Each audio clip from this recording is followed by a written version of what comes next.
Well, I'm great to be here today. I'm joined with Florida's Lieutenant Governor, Jay Collins, the Chuck Norris of Florida politics. FDLE Deputy Commissioner Shane Pollard, and last but certainly not least, our great sheriff from Seminole County, Dennis Lima, who's been fantastic on so many different issues. And we're here today because we have a lot of success that we're able to tout about our efforts to fight fentanyl in the state of Florida. And this is not an easy issue to deal with. This is something that, I mean, I don't even know when fentanyl started coming on the scene. I know like 20 years ago, I don't think it was around, but this started coming on the scene. And there's a lot of toxic things that get out there, a lot of narcotics that can be very dangerous. I think the thing with fentanyl is it takes just a very small amount to be fatal. And what ends up happening is, and this happens, I mean, we've had people in this community obviously who've been affected by this. You have like some college student and they're like, have exams or something. And then, so someone's like, hey, take this pill, and they think it's something, and it ends up having fentanyl in it. And that can kill them just by taking one pill. This stuff gets laced in all kinds of things.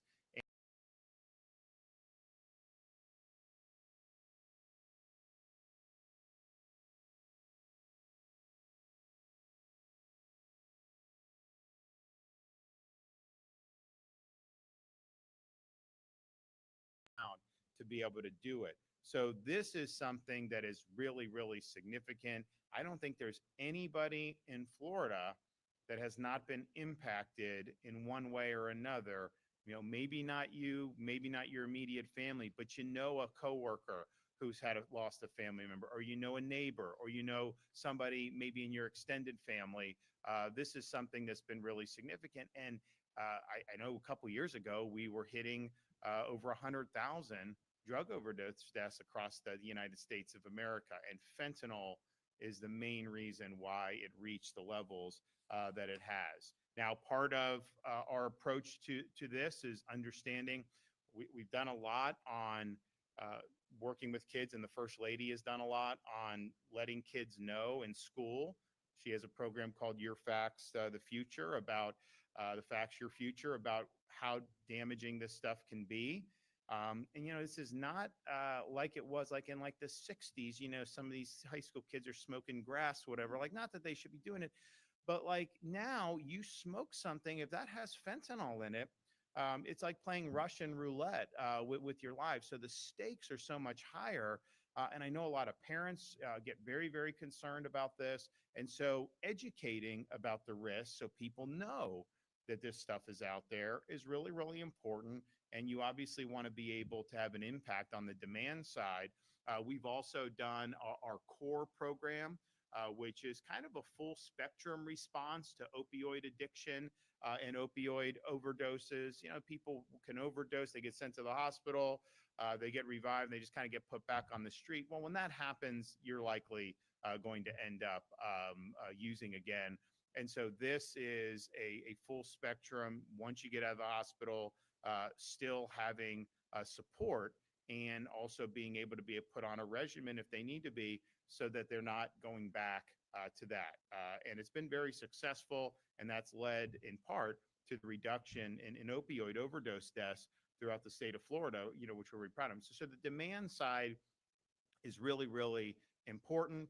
Information, having ability to treat, all that is something we've really leaned in on. But you have to recognize that this stuff is pouring across the southern border, or certainly was under the previous administration, in massive numbers.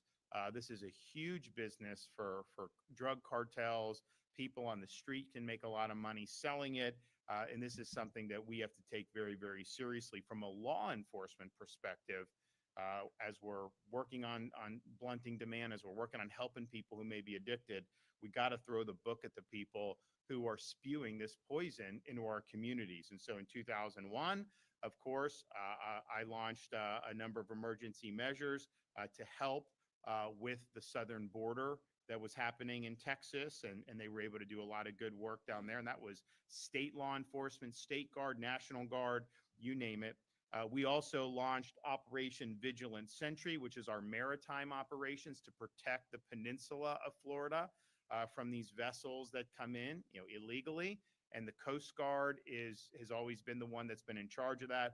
Certainly at the time under the Biden administration, there was not enough Coast Guard assets to be able to stop all these vessels. And so we deployed more than 250 officers and soldiers from State Guard, Fish and Wildlife, emergency management, so that they could fill the gaps and stop these vessels. And over the years with Operation Vigilant Sentry, this is just state, so the feds have done as much or more likely with the Coast Guard, but just our Operation Vigilant Sentry interdicted 19,000 illegal aliens, almost 18,000 repatriated to their home country, and more than 470 total vessels that were interdicted. And a lot of times you have these vessels, they have narcotics on them. They have other types of contraband on them, and usually a bunch of military age foreign men. Is that what you want in your community? Narcotics and contraband and these military? No, of course not. So being able to do the problem, though, with how all the immigration stuff, like if they get to the shore, what happened is Biden would just release them, or he'd send them somewhere else in the interior of the country. So we really had to work on interdicting at sea. When you interdict at sea, you give them to the Coast Guard, they take them back. That's the practice. Honestly, I think if they show up in the Keys, you should take them and send them back. Like, why would we, act like that's such a different thing? But nevertheless, that's how the federal government has historically treated it. So these were really important operations, and I guarantee you, those operations have saved lives. There's no question that has happened.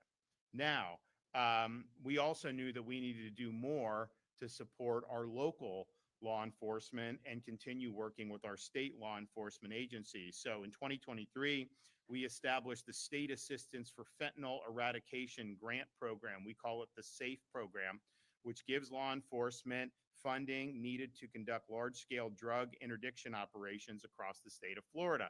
This has allowed local law enforcement agencies to effectively fight against drug trafficking and to get hundreds of pounds of deadly drugs off the street. So here we are now, 2 years later, and honestly, I mean, maybe even a little less by the time this got signed into law and everything.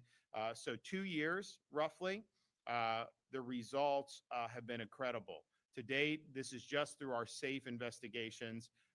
Over 200, almost 200 SAFE investigations have led to 2,100 arrests, the seizure of 485 pounds of fentanyl, and over 63,000 fentanyl pills. So what does that mean? 486 pounds of fentanyl, 63,000 fentanyl pills. That is enough fentanyl to kill approximately 1/3 of the population of the United States of America. We have 340 million people. So that's well over 100 million people that could be killed by that amount of fentanyl. So that's really, really serious business. And it's not just fentanyl, 545 pounds of cocaine, over 300 pounds of meth, 4.6 million in drug cash, 730 in drug-related firearms, and then 76 drug vehicles have been seized as a result of the program. So these are major cartel-linked operations that are operating in Florida communities, and our law enforcement is putting the southern border so much. I'd have the critics, like obviously media and whatever. Why do you care about the southern border? You're not in the southern border. Well, first of all, as an American, I care about having a border in a sovereign country, and I know people in Florida care about that too. So that's just the threshold. But what was coming across the border was not just staying in El Paso or Laredo or McAllen, Texas.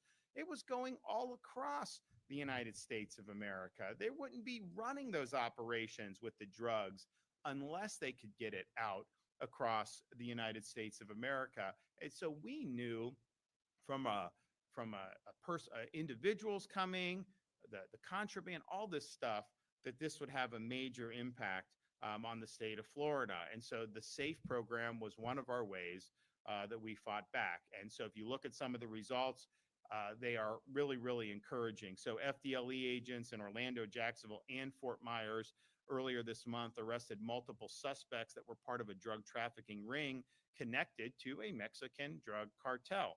Coordinated takedown of these dangerous individuals all on the same day in different parts of the state is testament to the work that FDLE is doing. Their operations span 4 different states. One of the suspects was an illegal alien from Mexico with a standing deportation order.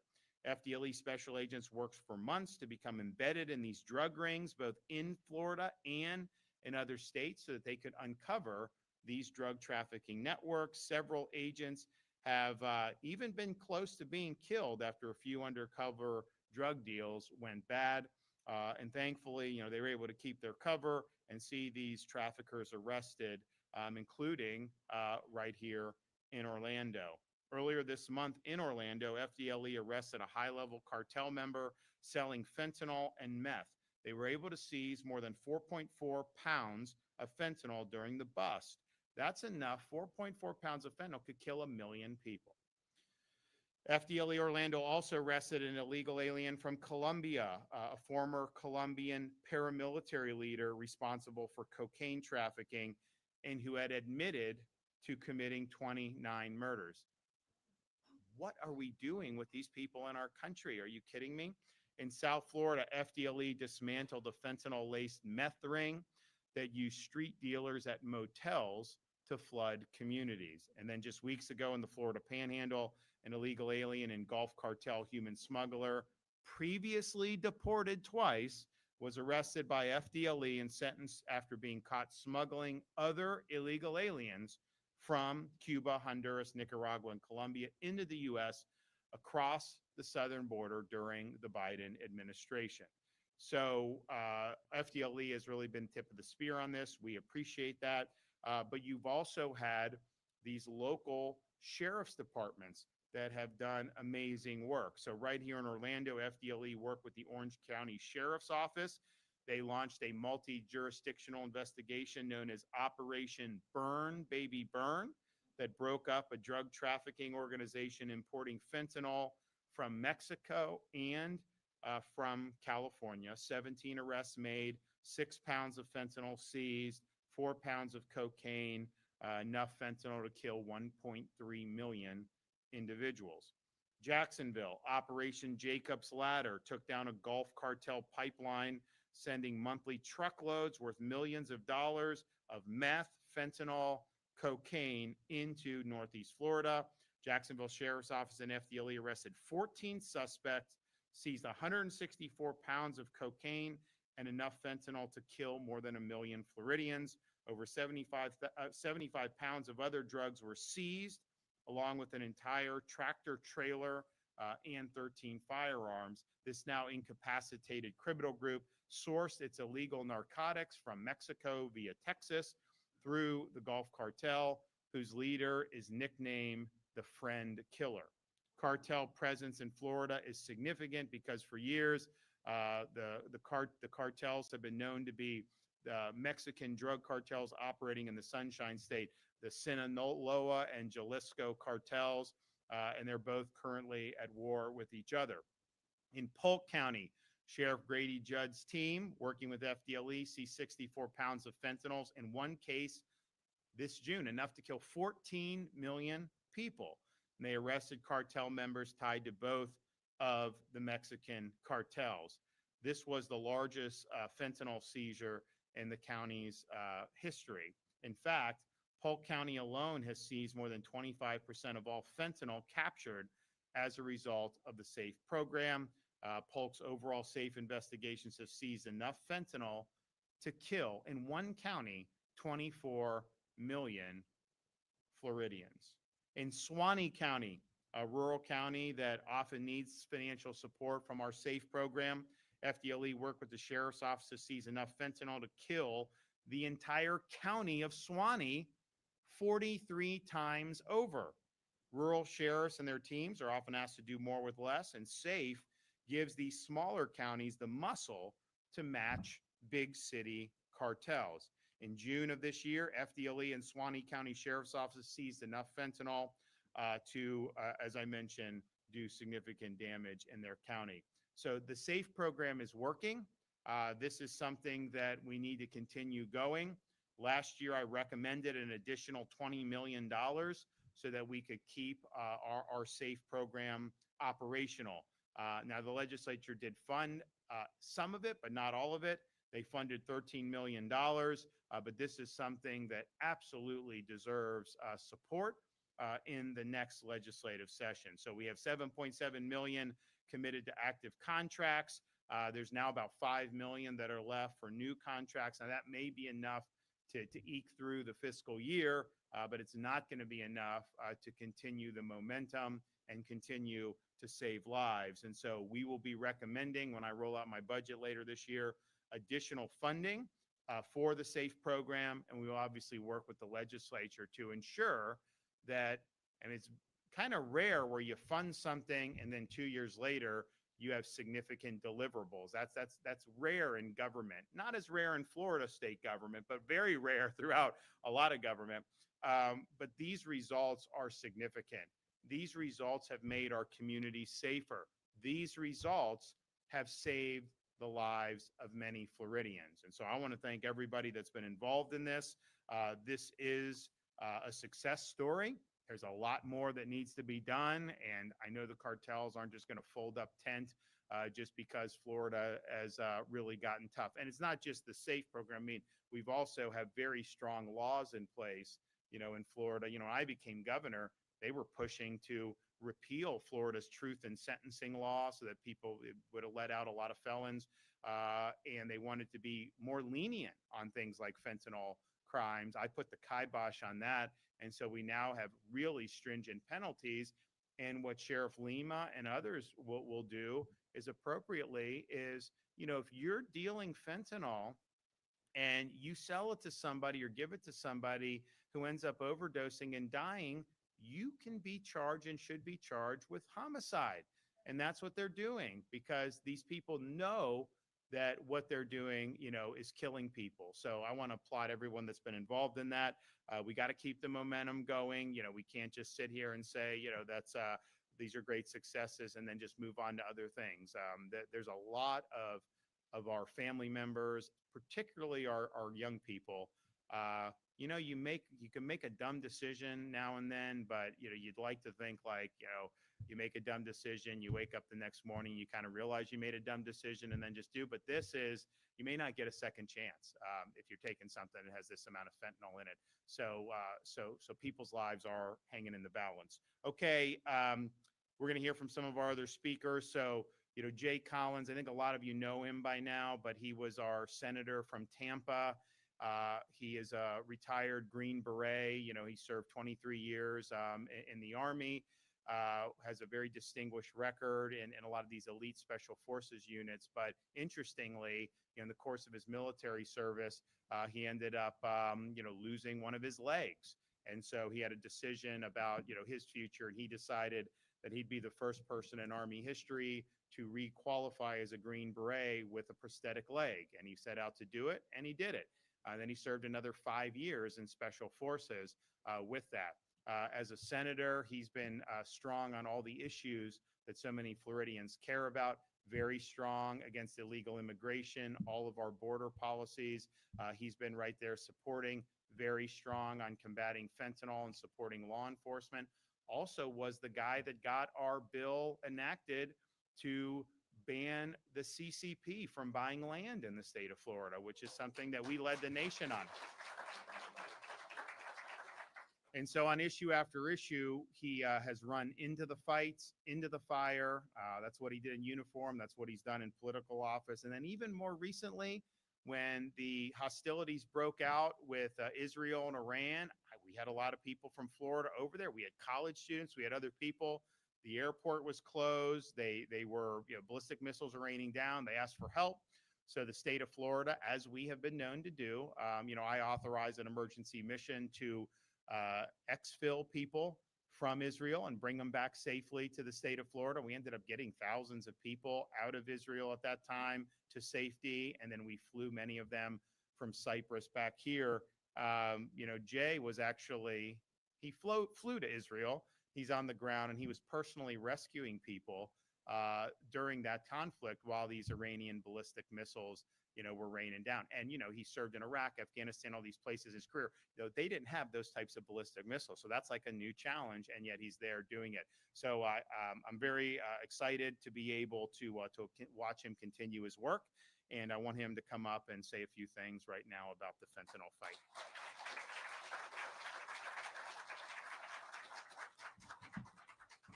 Well, thank you. It's good to see so many of you here today. And hard to live up to that billing, but I'll do my very, very best. First off, I want to address our law enforcement. Thank you for what you do in the community. It's not just the kinetic side of the job, it's what you do as community leaders, as beacons in the community that often I don't think we talk about enough. It isn't that primary risk, it isn't that secondary risk, it's also the gravity and the weight of what you do daily. That toll is also on your family. So we owe you the time, the tools, the training necessary to complete your mission, but more importantly, complete your mission and go back home safely to your families, because your moms and dads, brothers and sisters, sons and daughters who have other responsibilities as well. And I can't thank you enough for what you do. So you heard the governor talk about some amazing stats. That is good government.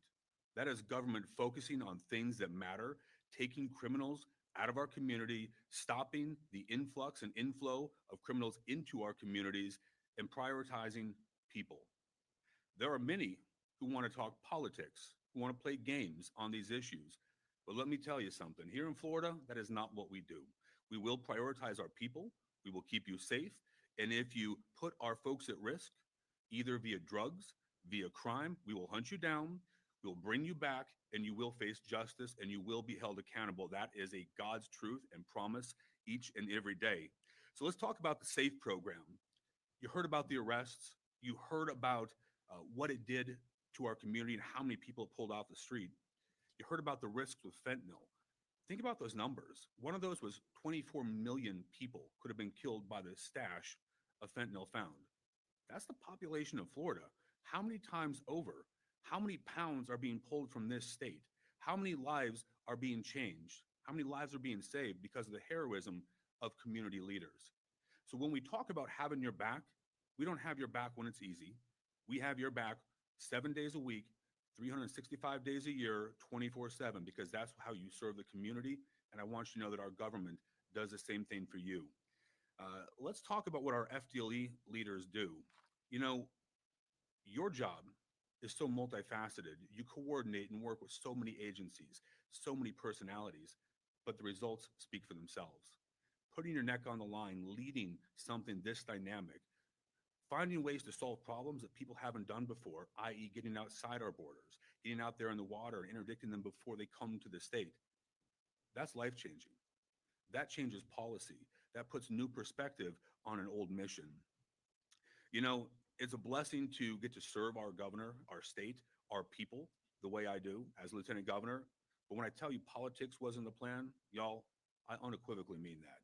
I wanted to be on a boat in the Gulf fishing with my kids after 23 years as a Green Beret. But you know what matters? Leadership matters. Look at where we are as a state. Look at where we have come from to where we are. And our future is bright because people stood in the breach, protected you from things like this, stood up for the things that matter. And now we are an economic juggernaut, an educational juggernaut as a state, and people are coming here and fleeing states with liberal ideology. Recently, you saw that I had the opportunity to fly to California and bring back that individual who killed 3 people on our roads. We were accused of that being performative, but let me explain something here. Leadership isn't sitting at a desk. Leadership is getting out here and addressing the issues, getting out there and dealing with the problem firsthand. Now, I don't know what many people thought, but I wasn't really sure what Gavin Newsom was going to do, how California was going to stand up. Do you think they espouse our values? How many lives have been lost because of Gavin Newsom's failed policies, his inability to stand up for the American citizen? We're done with that here in Florida. We don't do it that way. We will never do that way, and we are not going back because each of you, your families, your lives matter, and that is what we're focusing on right now. So just to bring this thing in for a landing, guys, if you put people at risk, if you bring drugs across our border, if you stand up and you push back against our law enforcement, we have their back. They will find you. You will be held accountable, and you will go to jail and serve your time because we care about our people. We care about the rule of law, and Florida is the shining city within our nation. We are that state that leads. Remember, when America wins, Florida's leading. We are those people. We led from the front, and we will not go back. So thank you. God bless you, and God bless these United States.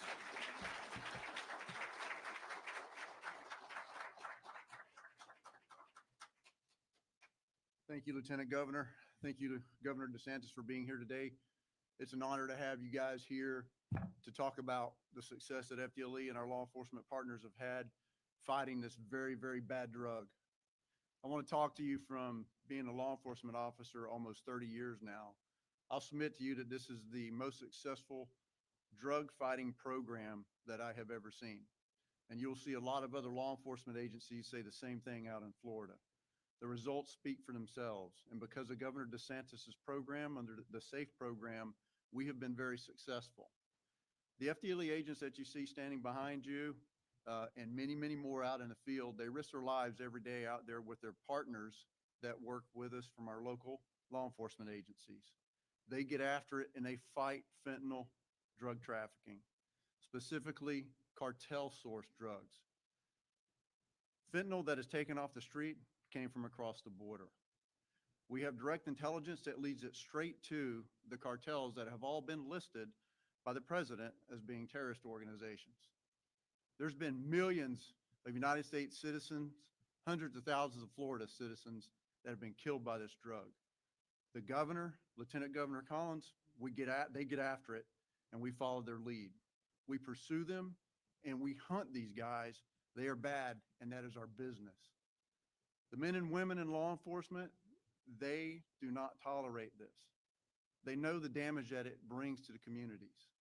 You heard from the governor and lieutenant governor, the statistics, they're quite impressive. Our local law enforcement partners and us, we would not be able to accomplish that without the funding from the SAFE program.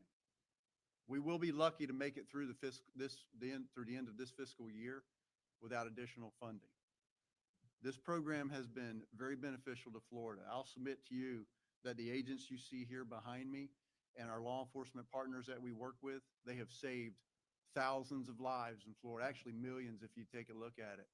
Because every drug dealer that's been taken off the street, it sends a ripple effect and it resolves many other issues. These are not small-time drug dealers or users that have been taken off.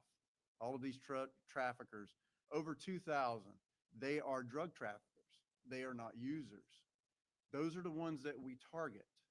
The funding that comes from the SAFE program allows us to identify those threats, zero in on them, and eliminate them from our communities. They get lengthy prison sentences.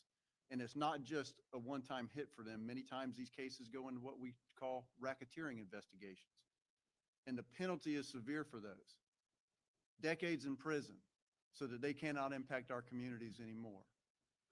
And I'll close lastly by saying I want to thank Sheriff Lima and I want to thank Sheriff Judd, Sheriff Chad Chronister, and many, many more of our law enforcement partners. It'd take me a bit to name them all, for the fantastic work that they do out there for Florida every day.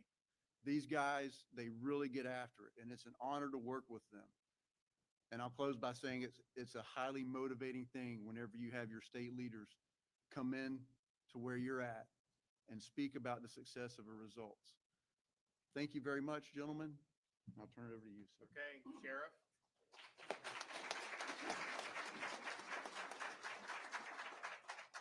Well, good morning, everyone. First and foremost, I am so incredibly proud to live in a state that has a governor and a lieutenant governor who has wore the uniform of our country, protecting our domestic and international freedoms.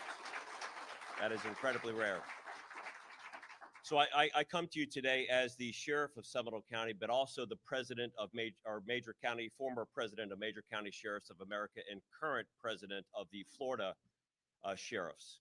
And I can tell you from working with Governor DeSantis from the early stages of his advocacy, he has not stopped. Actually, he deserves a lot more credit than what anyone has ever given him on this fight.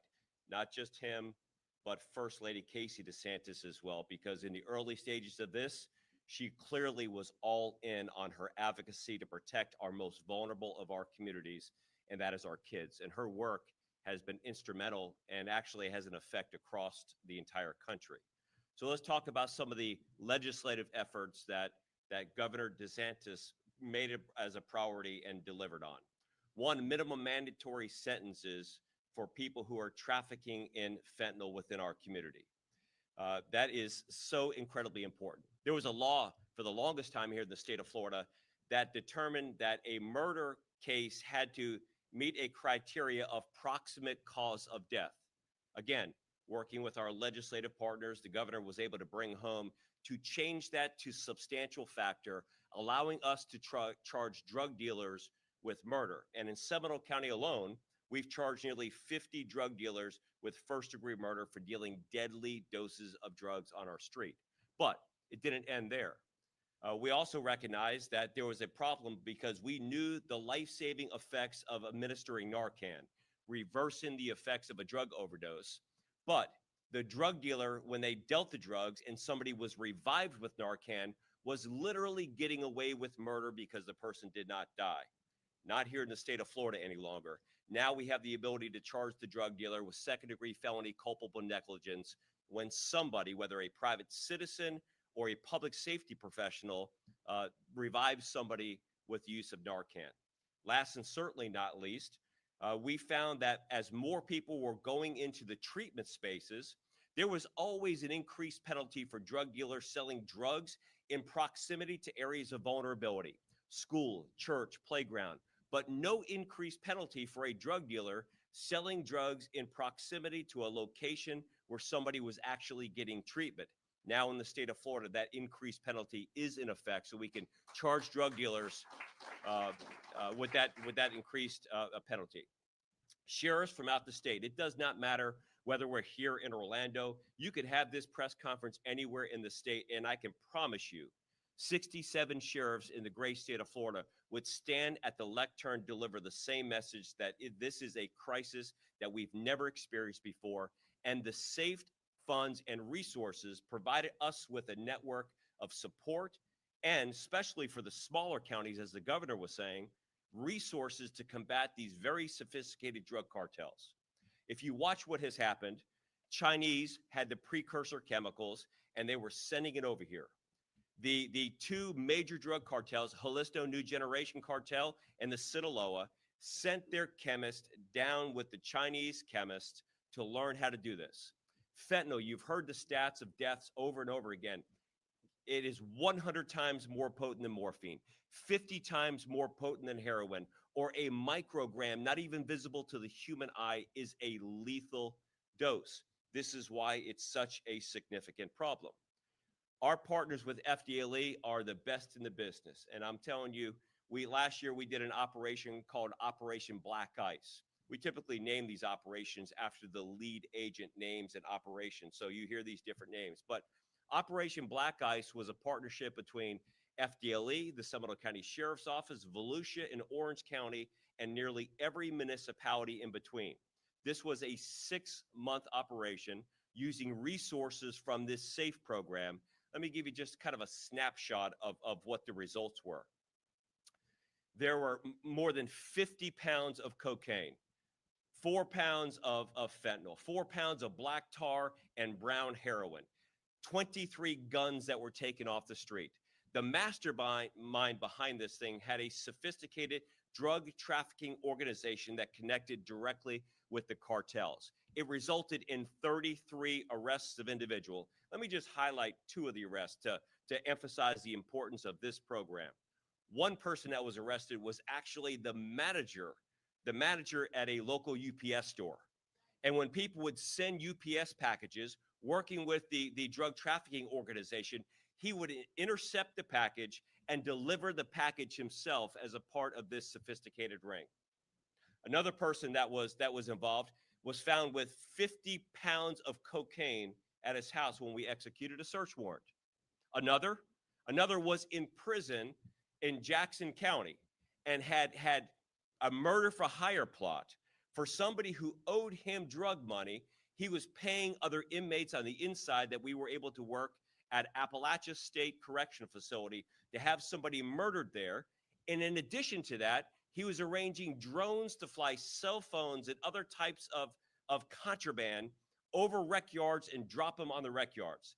This is an operation that is just us in Seminole County in Central Florida, but is going on across the state with the assistance of the SAFE program. And I got to tell you, we have so much to be proud of here. I mentioned that serving in that role with the major county sheriffs of America, the largest sheriff's offices in the country, and because of Governor DeSantis, First Lady Casey DeSantis, our former Attorney General, now Senator Ashley Moody, and our current Attorney General, James Uthmeyer, we are the envy of policing authorities across the entire country. And I am so grateful for the governor and his team to be able to make that happen. So thank you so much. Well, thanks, Sheriff. Thanks for all the good work. And, Sheriff Grady Judd was mentioned, and Polk's doing a great job. Obviously, we've worked with so many sheriffs, and in Central Florida, Wayne Ivey, one of the best. We do have the best sheriffs in the country, and I think that's something that's very meaningful. And I know that we've developed a very strong relationship across the country amongst the law enforcement community. Because we're doing it right. And anywhere I go, people will say that. In fact, I remember I was out in Southern California a year or two ago and, meet one of the local police chiefs in a very nice community. And he's like, and I'm like, how you doing? He's like, I'm doing great, Governor, but all my police officers want to move to Florida now because of what you guys are doing. And we do give you a $5,000 signing bonus, but it really isn't that as much as it's just they want to be in a culture that is putting public safety at the forefront, that isn't indulging in any of these ideological escapades where, releasing people from prison is somehow going to make everybody safer, or not prosecuting criminals and let them commit all these crimes. Like those are those approaches have tried. They're busts. They've really destroyed and hollowed out some of our previously great American cities. And so we're obviously not letting that happen in Florida. And with respect to the fentanyl, having strong penalties matters. And I'm not, saying that we're gonna get to a point where no one will ever want to come here and sell this stuff, because obviously, they're taking a risk. They can make a lot of money, and so they're willing to take the risk. But I do think there's something to be said for being tough and deterring. Maybe they make a different calculation about where in the U.S. they want to go. There was that story, actually CNN did it. It was like a year or so ago. And it was a illegal alien gang. It was a theft ring. And they were like looting stores in New York City, stealing from, I think, personal possession and personal residences. And they'd steal all this stuff, and then they'd sell it. And then they'd take the money and they'd come down to Florida and they would party and have fun and do all that. And then they go back to New York. And so the person from CNN is like, well, if you're spending all the money in Florida, why are you going back to New York to steal? Why don't you just stay in Florida? And they said, because in Florida, when we steal, they put us in jail. And so they did not want to mess with that. And I do just want to, because the sheriff had mentioned it, it is interesting. Lieutenant Governor Collins, I had mentioned his background.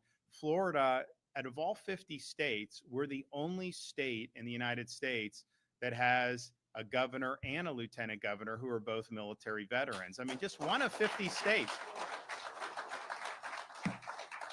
Of course, he doesn't want me to remind him as a Navy guy that, that Navy won the Army-Navy game last year. So we'll see what happens. It had been a little bit of rough sledding for a few years there. And then Navy they were an underdogs, no question, and then kind of got back on it. But it's been interesting to see Army's program they have done very well over the last 10 years or whatnot. And so we'll be keeping, we'll do all we can to prevent open warfare from the governor's office when we have this year's Army-Navy game. All right, we have any questions back there? Yes, ma'am. Governor, do you want to see Orange County law enforcement do more to fight drugs? And can you give us an update on the DOJ subpoenas, because the mayor here is denying there's any problems? So a couple things. So I would draw a distinction between rank and file law enforcement and the law enforcement agencies in Orange County and the state attorney in Orange County. She obviously is not gung-ho about doing what needs to be done. And, you know, we've obviously held her accountable in the past. She's back. And so, you know, we have to see. But I think that they are on law enforcement rank and file. I think a lot of those folks are working really hard. You know, the reality is it takes two to tango on this. You could have the best policing in the world if you don't have a prosecutor who's really going to be strong on bringing these. Like, for example, Sheriff, how many homicide cases have you guys had with the fentanyl? Just shy of 50. If that were in Orange County, would they have a chance to have gotten all those charges, homicides? No way, right? She just wouldn't do it. Her approach is a liberal approach to, well, I would say, fighting crime. To basically, her approach is to not be as strong as we need to be, and to have a thumb on the scale in favor of the defendants. So these guys are bringing people to justice. They're treating them like the murderers that they are in Seminole and Brevard and in other parts of Florida. You're not seeing that here. So I don't blame law enforcement for that, the people that are in the sheriff's departments or the police departments, as much as I think it's a function of the prosecutor's agenda. Now, you get elected, you can make judgment calls to a certain extent, but there are limits to that discretion.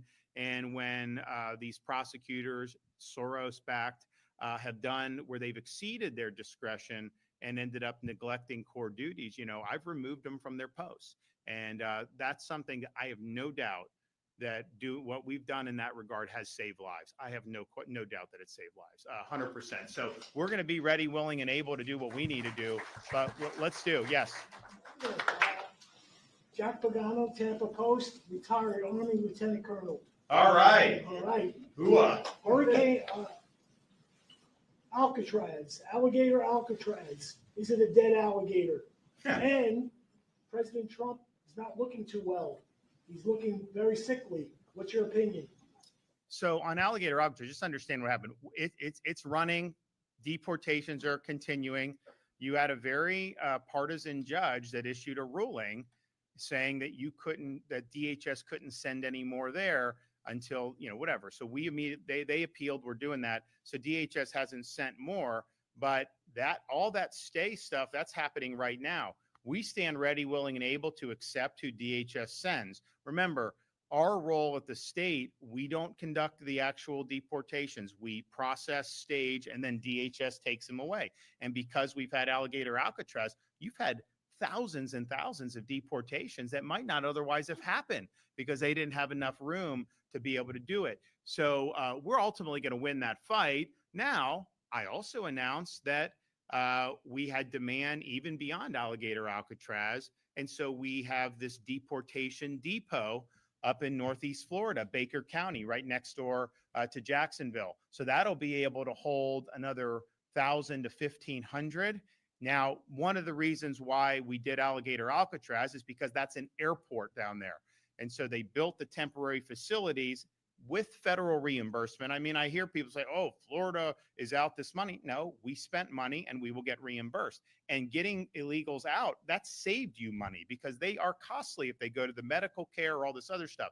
But we're getting reimbursed for all that stuff. So Florida will clearly benefit from a taxpayer perspective. I don't think there's any question about that, given all that's said and done. But there's the runway right there. So you go a couple thousand feet and DHS can pick them up and go. So that was why it was really attractive from an efficiency perspective.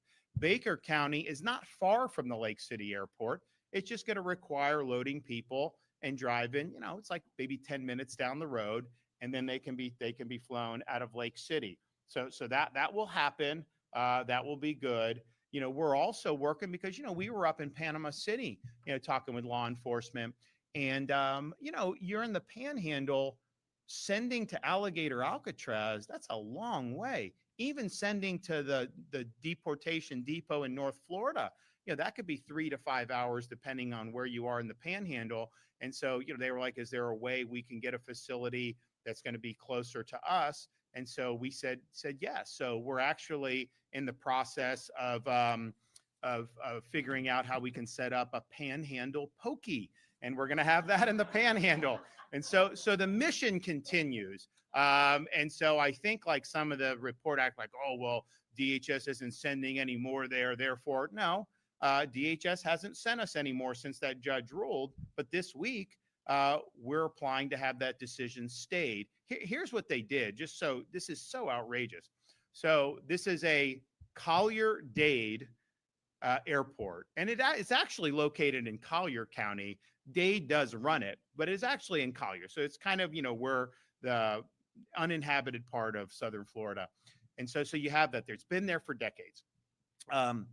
So we said, we had been working with the feds on all the immigration stuff. We have all these 287G. We've done more to facilitate the president's agenda on this than any other state by far. But the one thing they kept saying is, look, we don't have enough DHS facilities to stage and to process before they're sent back to their home countries. And it's not as simple as just, hey, you go, like there is a process, like they are getting due process. Now, some of these people have already had due process. They've already ordered to be removed, and yet they still haven't followed that order. So it may vary depending, but the bottom line is you do need something. So that's why they said, is there a way you can expand capacity? Well, Sheriff Lima, they've got criminals, normal criminals they've got to deal with. Like we can't say like, oh, the local jails should just have to do this. Now they have done it to a certain extent, but there's definitely a limit to that. Our state prisons, we have people get convicted, go to state prison.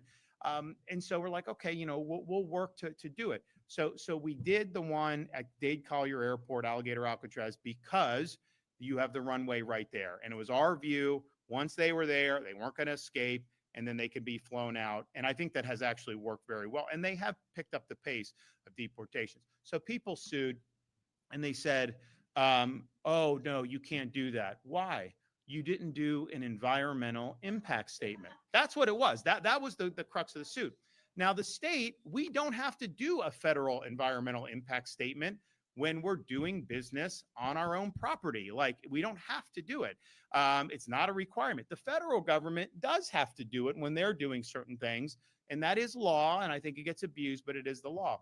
So, we didn't do it because we're not required to do it. What the judge said was, well, since you're doing this to help the feds, it really is a federal facility, and therefore they didn't do the environmental impact statement. So even if somehow we don't get a stay, DHS, they can generate an impact statement. The impact is negligible because it's all self-contained on the existing airport footprint. We're not doing sewage or any of that. They truck the waste out. They bring all this in. We obviously weren't going to do anything that was going to undercut all the stuff I've done for Everglades restoration. And so that was all buttoned up. So that's what the judge, oh, you didn't do that. The federal government is really running it, even though they're not. Therefore, they had to do it. So I do think we're going to win that fight. And I think that we'll have that. But we're also going to have deportation depot. We Panhandle, Pokey, and then we're also looking at other areas. And so I think the net of this, there's a demand to have way more than just Alligator Alcatraz. I mean, the reality is if this judge's ruling stands, even if we continue with these other facilities, DHS will not have enough space. It will be harmful to the efforts. It'll be harmful for the state of Florida. So we're very confident that they're going to do. And DHS, I think their position is, look, if a judge tells us not to send to that facility, then we'll send them other places. And that's fine. That's their prerogative to do. But it's still being operated. We're going to, and a lot of people have been taken out of there for sure. So I would just say stay tuned on that. The mission continues. We are going to ensure that the laws are enforced and that people here are illegally, particularly those who have already been ordered to be deported. We've got 70,000 people in the state of Florida alone that have final deportation orders that haven't been executed. Obviously, Biden wasn't executing any of this stuff. So just that, we need, but you need infrastructure to do it. So I think that that's all going to work out. The reality is it's funny because, you have like a narrative when it was set up, and a lot of people in legacy media, but also on the left, oh, this is so bad. It's so bad that you have this. Then when a judge says don't send any more, they're like, oh, see, you're not accepting anymore. That's so bad that you're not getting. I'm like, which is it? Did you not want it or do you want it? Do you want it to keep operating? So the mission continues. We'll supplant any hurdles that we do, but ultimately we're there to facilitate the mission, to help the federal government using our own facilities, using our own personnel or contract, however they end up doing it. But everything we're doing on this mission, everything we're doing is reimbursable from FEMA. So, Biden was reimbursing the hotels for housing illegal aliens in Manhattan. The Trump administration is reimbursing states for helping with the detention and processing prior to them being repatriated to their own country. And I think that's the way it should be. Yes. When is deportation depot expected to be operational? We will, it is momentarily, we will have an announcement on that maybe pretty soon. We may, you'll find out pretty soon, I think. I mean, we said it would, the runway we said when I announced it is basically the timeline that we'll be on. Yes. 3 Pulse protesters were arrested for using chalk on the crosswalk. We know the state is trying to make those crosswalks safer. However, they say their First Amendment rights were violated. What's your reaction to that? And also now it's up to the state attorney's office to file charges against these 3. Well, you don't have a First Amendment right to commandeer someone else's property. You have a First Amendment right to paint your own property and knock yourself out if that's what you want to do. But when you have a state crosswalk or a state road, the law in the state of Florida is now that there's not markings or that's not going to be used for those purposes. FDOT issued a memo to explain that a couple months ago. Everybody's been on notice about that. But, this is kind of an instructive civics lesson here. You do not have a right to take somebody else's property for your messaging purposes. Like that's never been what the First Amendment has said. And, we just got to be clear on that. And I'd also say, I've approved a lot of money for a Pulse Memorial. Where is it? Why haven't they gotten that done? A lot of money has been frittered away over the years. I think I'm certainly supportive of an actual fitting memorial for people that were murdered that day.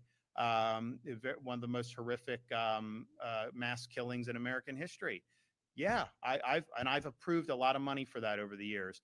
But that's not for some crosswalk. That's not to do those other things that are different from state law. So look, what I will say is this: most places in Florida, 95%, and there were other things that were marking before this bill went in. We had Blue Lives Matter, which I've been supportive of that, but we're not going to use our roads for that, right? And so hang up a flag, do what you want on your building, your house, however you want to do it. But we're not going to be doing that on our state roadways. And I think this is the best policy. I think it's just, some of the stuff that was going on, over the last couple of years, it's just, it's too much to have this. And then what will happen is it creates safety hazards. One, people just seeing it, but then you have some people who may disagree with the message.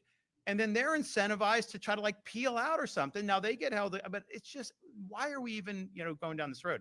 So we are going to make sure that, that law is enforced in an even-handed way. I don't care what your message is. Use it by yourself. You can say it. You can project it how you want on your property. You can do all the things that we've always been able to do, but just don't use other people's property to do it. Office to file charges against Well, yeah, look, I'm under no illusions about the state attorney from Osceola and Orange County. I think it's likely going to be political decisions. I get that. I understand that. But the reality is our role from the FDOT's perspective, Florida Department of Transportation, is to make sure the roads remain clean.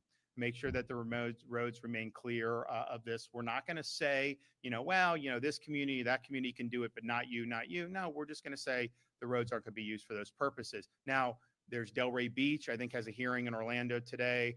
I think Key West is tomorrow in front of FDOT. They have basically taken the position, even though the law is what it is, even though FDOT has issued guidance, that they should just be able to be a law unto themselves and do whatever they want. And look, that's not the way this system of government operates. Like, we have elections, people get elected, they pass legislation. I, as governor, sign this into law. So not only do I have a right to make sure that it's enforced, I have a duty to do it. And I took an oath to discharge the office and to do all that. So they just decide they don't like the law. They want to do what they want to do. That just isn't going to fly. It is not going to fly. So eventually FDOT will be able to correct it in Delray and correct it in Key West. But I would note, a lot of other places had stuff. And once they were apprised of the new policy, they were like, fine. And they basically said, yeah, that's the law, that's the law. So it's only in certain areas where you've had folks think that they shouldn't abide by it. But most of the places in Florida have understood that. And that's with messaging that, probably a lot of people in this room would be supportive of. That is not allowed either, because we're just saying that's not what the roads are for. Yes. The mayor's office says the DOJ subpoenas are a political thing. What's your message in terms It's not political at all. I mean, the reality is, and we were here with Blaise Angolia, the chief financial officer, who's doing a fantastic job. I mean, he is a bulldog when it comes to standing up for taxpayers. And isn't that what you want in a chief financial officer? We want to highlight the growth of these local government budgets. We have people that will come to us and say they're getting pinched by property taxes because their homes are being valued for more than what it was. And by the way, what goes up goes down. I mean, what was your home valued at in 2006 compared to 2010? You remember that period? Probably worth more in 2006 than it was in 2010 in almost every instance, I would imagine, given what happened with the market. So these things go up and down. So folks come, and then, I have to usually remind folks, your property taxes are local. They're under Florida's Constitution. The millage, all that is set by these local taxing authorities. The money goes to them, and then they use it. We don't rely on property tax revenue at the state level. We have sales tax, we have some other things. We just got rid of the business rent tax, eliminated that tax, and we've eliminated other taxes. And we're happy to do it. And we're one of the lowest taxes state in the country. Certainly on a per capita basis, we're probably the lowest. So you have that. So we are at a position where we want to be able to help with property tax, but it's not something I can just ask the legislature, hey, cut the millage, do this, do that, because they don't have constitutional authority to do the local taxes. That is your counties and your cities. So what we're going to do is we're going to place a question on the ballot that is going to allow Floridians to be able to vote themselves relief from property tax. And as I said, my vision is, if you own your home, to truly own it, you have to own it free and clear of the government. You shouldn't have to pay rent to the government. And, there'll be people that are, buying investment properties, like, fine, like that's different. There's differences, but your personal home, we really believe should not be subject to tax. It's an unrealized gain. And I'm just one that's like, if you tax me at point of sale, like I buy a car and I pay a sales tax on it, but like for me to then just, pay a tax on the value every now, cars usually when you drive them off the lot go down. Now during COVID, the cars actually went up in value. You'd buy a car, there was such a shortage that you could drive it off the lot and then you could even flip it for $5,000-$10,000 profit because there was such a rush to buy vehicles. But that's our vision. So, and of course, so what do people say? Oh, that can't be done. You can't do that. And my question is why can't it be done? Look, the first place we went to with these audits was Broward County, Florida. They got 1.9 million people. They've had no net population growth over the last 5 years. Their budgets increased 60%. So the question is okay, why is it increased 60%? That's the whole reason that we're doing the DOJ, and we're also doing it on state agencies and our state universities. We're looking at a whole host of things, not just spending. We're also looking at some policies of universities, and we're looking at how certain things are done in practice. Because, you have the law on the books, which in Florida, we were the first state to eliminate DEI from our public universities. And we did that years ago. But are you repackaging that under another name? Or is that being smuggled into lower levels of university? So we're looking at all that stuff, and we're looking at ways state agencies can do better. Although I do point out, if you look, the budget that we're under right now in Florida is spending less than last year's budget, and last year's budget spent less than the year before. I don't think there's many places that are actually reducing spending while still doing major things like teacher salary increases, moving Florida forward. I mean, our I-4 stuff we're doing has already made a big impact. We do a lot more there, billions, and we're proud of doing that. But we're doing it on a budget. But yet even, so I could say, you know, since I've been governor, we've retired almost half of the state's taxpayer-supported debt for all its history. We're the second lowest per capita spending in the country. New York has 3 million, 4 million fewer residents. Their budget's twice as much as ours. You know, we don't need to be, no, you can always do better. So that's our view on that. But on the local governments, people are getting pinched by property taxes, and you're getting pinched to fund budgets that have greatly expanded. So the question is there room to be able to give you the property tax relief you want while pulling back some of the bloat that's happened over these last 4 or 5 years? And so the DOGE efforts are really, one, standing up for taxpayers, but two, letting people have the information about where their money's going when they're having to pay property tax every year. What is that going towards? And do you want to change that relationship you have with these local governments so that they can't keep picking your pocket, you know, just for living in your own home? So that's what's good. That's it's not political or partisan. It's something that I think has a lot of interest across party lines, because it isn't like if you're one party or the other that you're happy that your property taxes have gone up. I don't think anybody's happy with that, especially when they haven't realized the gain. Like, it's one thing if you sell your house, you get a new one, and you have a different tax basis, maybe it's taxed more. People are just living in their home and they're having to pay more taxes even when the millage rate isn't increased, because the assessments, oh, your property is worth 200,000, 300,000 more, 400,000 more. And it's like, man, and here's the thing, you will get assessed higher. You know, I don't know how aggressive they are at assessing you lower when the market goes down. That's, you know, I don't know, like maybe some do. I know we've got some property appraisers who are probably pretty stand up around the state, but the reality is it's usually a one-way ratchet. So that's what that's what we're moving towards. Blaze is really doing a great job. And the fact of the matter is Orange County was not cooperative.